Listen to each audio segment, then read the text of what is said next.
Hello दोस्तों, मैं प्रदीप कुमार आप सभी का टीसी लर्निंग हब प्लेटफॉर्म में हार्दिक स्वागत एवं अभिनंदन करते हैं। हम प्रार्थना करते हैं कि आप सभी खुश होंगे, मस्त होंगे, प्रसन्नचित होंगे, आह्लादित होंगे और अपने पठन पाठन के कार्यक्रम को आगे बढ़ाते जाएंगे। जैसा कि आप थंबनेल पे देख रहे हैं, हम लोग क्लास 12th की बायोलॉजी स्टार्ट कर दिए हैं आज से। जो आपके थंबनेल पे लिखा है, ये हमारे पहले अध्याय का नाम है पुष्पीय पादपों में लैंगिक जनन, sexual reproduction in flowering plants. आपने देखा होगा कि जिस प्रकार जंतुओं में जनन की क्रिया होती है, उसी प्रकार पौधों में भी क्या होता है, जनन की क्रिया होती है। जनन से बीज बनते हैं, बीज से फल बनते हैं। जिस प्रकार नर में या जिस प्रकार जंतुओं में युग्मकों का निर्माण होता है, उसी प्रकार पौधों में भी क्या होते हैं, युग्मकों का निर्माण होता है, जिससे जनन की प्रक्रिया क्या होती है, संपन्न होती है। तो आज हम लोग पुष्पीय पादपों में लैंगिक जनन की बात करेंगे। इसके लिए आपको पहले ये ध्यान देना होगा कि पुष्प होता क्या है, क्योंकि हम लोग पुष्पीय पौधे पढ़ रहे हैं, तो केवल पुष्पीय पौधों में ही क्या होती है, जनन की क्रियाएं होती हैं। वो भी कैसी जनन होती हैं, लैंगिक जनन होती है। यानी लैंगिक जनन का मतलब होता है जिसमें युग्मकों का निर्माण हो, जिसमें नर और मादा दोनों प्रकार के युग्मक क्या होते हो, भाग लेते हो, उसी को क्या कहते हैं, लैंगिक जनन कहते हैं। तो इसमें हम लोग पौधे की बात करते हैं। तो देखो, पौधे में हम लोग लैंगिक जनन के लिए देखते हैं क्या है, पुष्प। क्या देखते हैं, पुष्प। तो आज हम पहले बात करेंगे पुष्प के बारे में कि पुष्प हैं क्या। तो देखो, यदि हम पुष्प की बात करें, फ्लावर, फ्लावर पुष्प, तो आप सभी को पता है कि पुष्प होते क्या हैं, ये पौधों के जनन अंग होते हैं। पहला पॉइंट इसमें हम क्या लिख सकते हैं कि ये पौधों के क्या होते हैं, जनन अंग होते हैं। ये पौधों के क्या हैं, जनन अंग।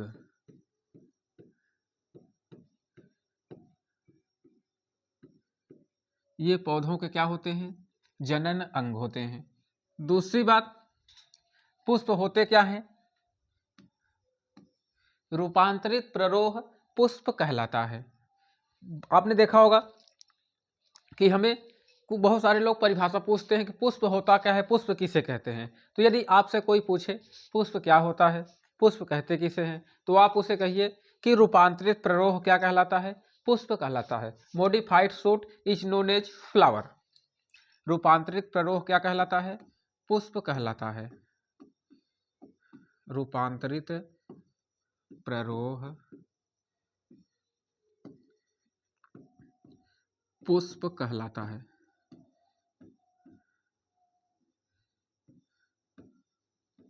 रूपांतरित प्ररोह क्या कहलाता है, पुष्प कहलाता है। Modified shoot is known as flower. इसको हम लोग क्या बोल सकते हैं, मॉडिफाइड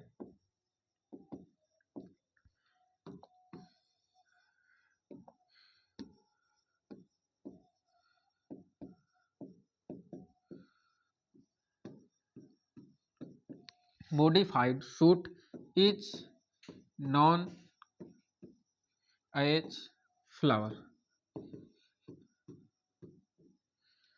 यानी रूपांतरित प्ररोह क्या कहलाता है, पुष्प कहलाता है। आगे बात करते हैं। पहला पॉइंट मैंने क्या बताया, ये पौधों के क्या होते हैं, जनन अंग होते हैं। दूसरी बात, रूपांतरित प्ररोह क्या कहलाते हैं, पुष्प कहलाते हैं। तीसरी पॉइंट कि पुष्प का अध्ययन कहलाता क्या है, जो पुष्प का अध्ययन होता है,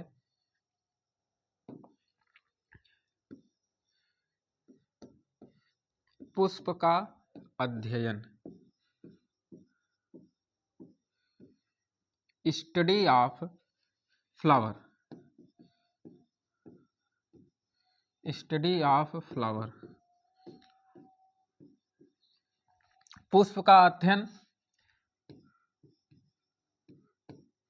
फ्लोरिकल्चर कहलाता है।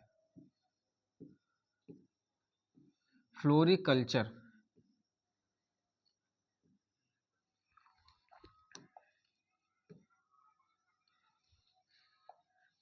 फ्लोरिकल्चर कहलाता है।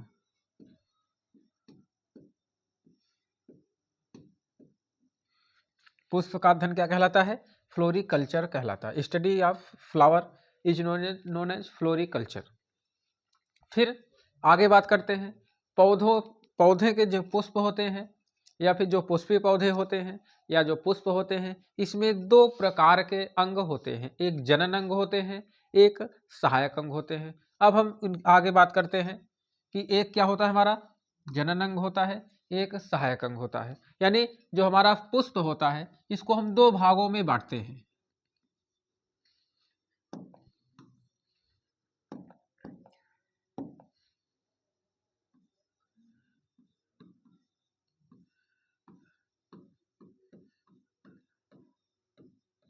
जो हमारा पुष्प होता है इसको कितने भागों में बांटते हैं? दो भागों में। कितने भागों में? दो भागों में। पहला हमारा होता है, जो हमारा पहला भाग है, पहला भाग क्या होता है? जनन अंग। जनन अंग होता है, रिप्रोडक्टिव ऑर्गन।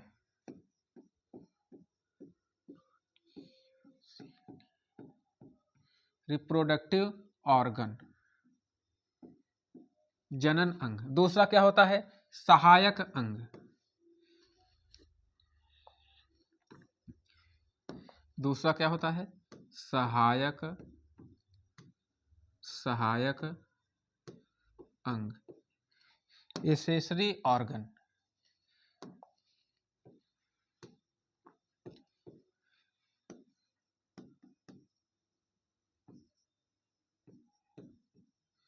Accessory organ. एक पुष्प के कितने भाग हो गए? दो भाग। एक जनन अंग हो गया, एक क्या हो गया? सहायक अंग हो गए। जनन अंग जो होते हैं ये भी कितने प्रकार से होते हैं? दो प्रकार से। जनन अंग कितने प्रकार से होते हैं? दो प्रकार से, एक नर में, एक मादा में। नर में क्या होता है? नर में भी दो भाग होते हैं। नर में कितने भाग होते हैं? दो भाग होते हैं। कौन कौन से होते हैं? पहला भाग हमारा होता है परागकोश।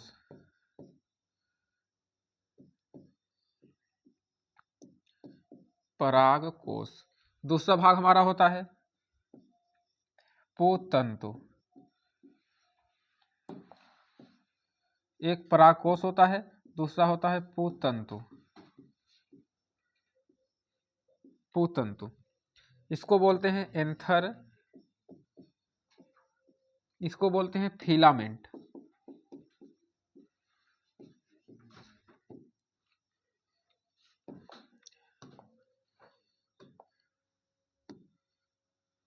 ये हमारा मेल है और ये फीमेल।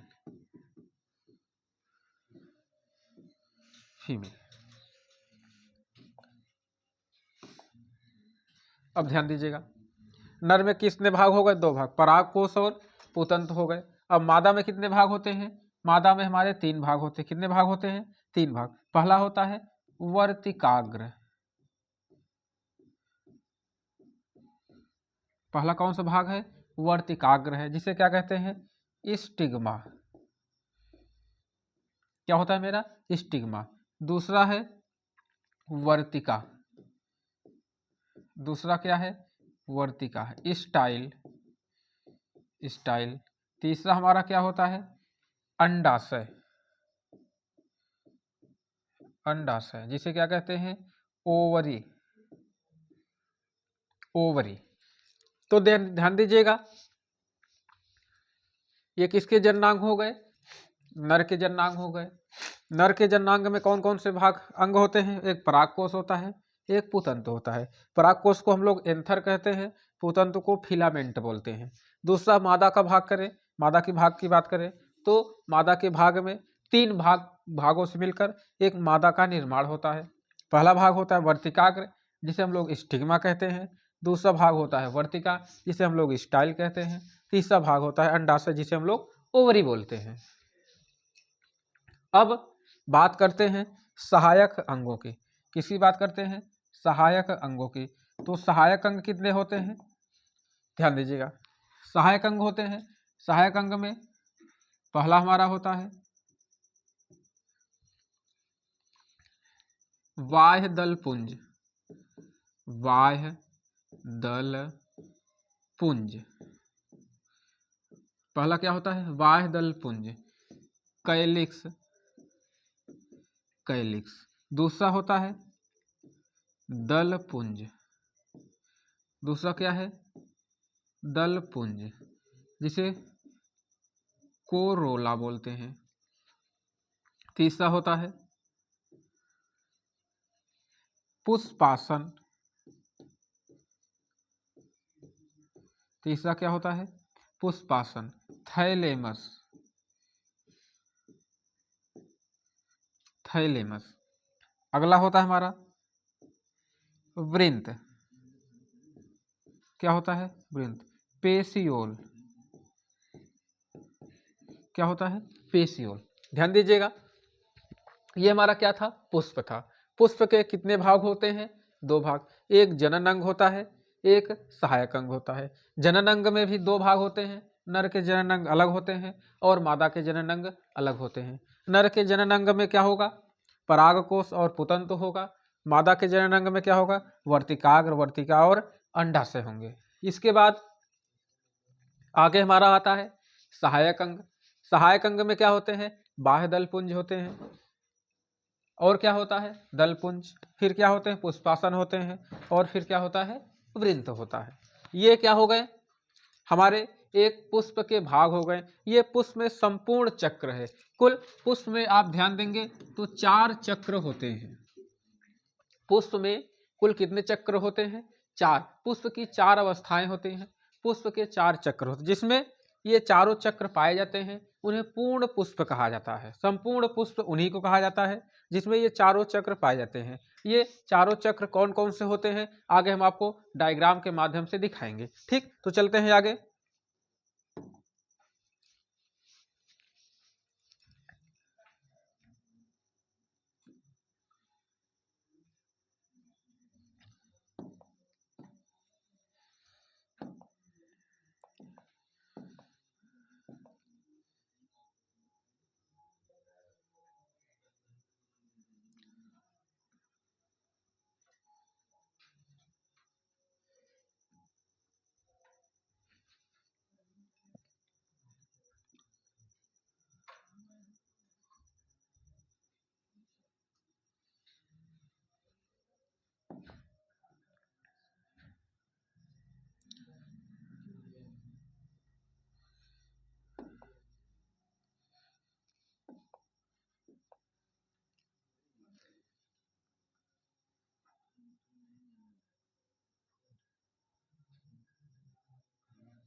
देखिए, अब हम पुष्प के माध्यम से देखते हैं कि पुष्प में कितने भाग होते हैं। देखिए, जो सबसे ऊपर आपका उठा हुआ भाग दिखाई दे रहा है, इस भाग को हम लोग बोलते हैं वर्तिकाग्र। क्या कहते हैं? वर्तिकाग्र कहते हैं। इंग्लिश में बोलते हैं स्टिग्मा। क्या कहते हैं? स्टिग्मा। फिर ये जो एक लंबी नली दिखाई दे रही है, इस नली को बोलते हैं वर्तिका। क्या कहते हैं? वर्तिका कहते हैं। स्टाइल। फिर ये जो आपका उभरा हुआ भाग दिखाई दे रहा है अंडे के जैसे, इसको बोलते हैं अंडाशय। इसको क्या कहते हैं? अंडाशय कहते हैं। हम लोग क्या बोलते हैं इसको? अंडाशय। क्या कहते हैं? अंडाशय। ओवरी। ये जो तीनों संरचना है, इन तीनों संरचनाओं को हम लोग पुंकेसर कहते हैं। क्या कहते हैं? ये जो देखो, ये तीनों जो संरचनाएं हैं, इस तीनों संरचनाओं को हम लोग क्या कहते हैं? जायांग। क्या कहते हैं?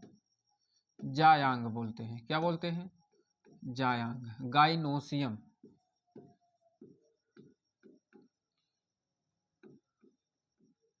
क्या कहते हैं? जायांग कहते हैं, गाइनोसियम कहते हैं, इस तीनों संरचना को। इसके बाद ये किसकी संरचना है? ये मादा का भाग है। किसकी भाग है? मादा का। इसको क्या कहते हैं? स्त्री केसर। इसको क्या बोलते हैं? स्त्री केसर। क्या कहते हैं? स्त्री केसर कहा जाता है। इधर हम लोग नर की बात करते हैं, तो इसमें ये जो भाग है, इस भाग को बोलते हैं परागकोश। क्या कहते हैं? परागकोश कहते हैं। एंथर। क्या कहते हैं? एंथर कहते हैं।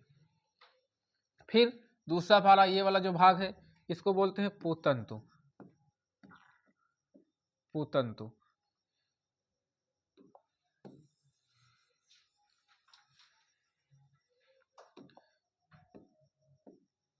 पूतंतु। फिलामेंट। फिलामेंट बोलते हैं। ध्यान दीजिएगा कि इन दोनों संरचनाओं को हम लोग पुमंग कहते हैं। क्या कहते हैं? पुमंग। एंड्रोसियम।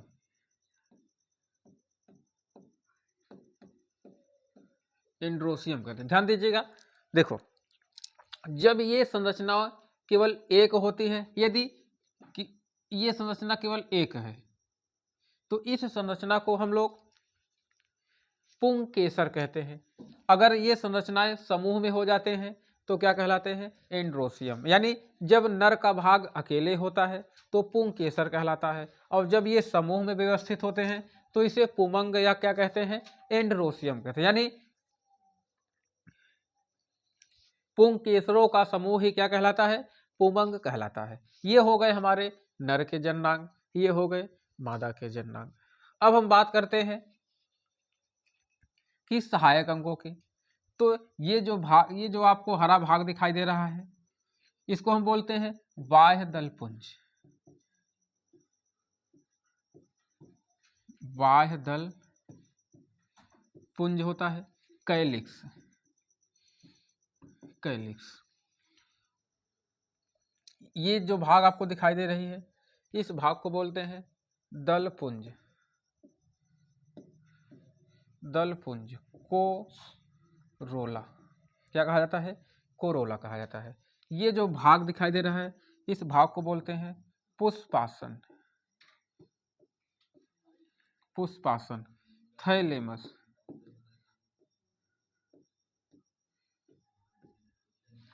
थैलेमस, ये जो सबसे नीचे भाग दिखाई दे रहा है, इसको बोलते हैं वृंत।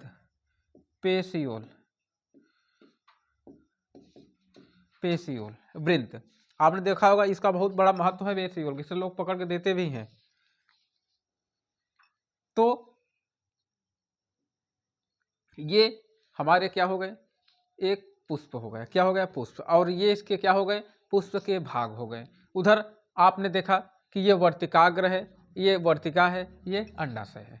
सबसे पुष्प का ऊपर उठा हुआ उभरा हुआ भाग वर्तिकाग्र होता है, उसके बीच में एक लंबी नलिका होती है जिसे वर्तिका कहते हैं, और सबसे नीचे फूला हुआ भाग होता है जिसे अंडाशय कहते हैं। इन तीनों को हम लोग क्या बोलते हैं? स्त्री केसर, और जिसे हम क्या कहते हैं? जायांग कहते हैं। फिर इधर होता है हमारा नर का भाग, जिसमें परागकोश आते हैं, जिसे हम लोग एंथर कहते हैं। फिर पुतंतु आता है, जिसे हम लोग फिलामेंट कहते हैं। इनको, इनके समूह को क्या कहा जाता है? एंड्रोसियम कहा जाता है। जब ये अकेले होते हैं तब ये क्या कहलाते हैं? पुंग केसर कहलाते हैं। और जब ये समूह में होते हैं, इन्हीं को पुमंग या एंड्रोसियम कहा जाता है। आगे कुछ सहायक अंग होते हैं, जैसे बाह्य दलपुंज, दलपुंज, पुष्पासन और वृंत। ये जनन प्रक्रिया में क्या करते हैं? सहायता करते हैं। ये भी जनन की क्रिया करते हैं, और ये भी क्या करते हैं? जनन की क्या करते हैं? क्रिया करते हैं। ये परागकोश, परागकोश में आपको पता है परागकण होते हैं, जो क्या करते हैं? जिसे हम नर युग्मक बोलते हैं। और ये अंडाशय, जिसमें बीजांड होते हैं, भ्रूणकोश होते हैं, भ्रूणकोश होता है जिसे हम मादा युग्मक कहते हैं। तो ये हो गया हमारे पुष्प के बारे में एक छोटी सी जानकारी। आज तक इतना ही, आगे की क्लास कल करते हैं। Thank you so much.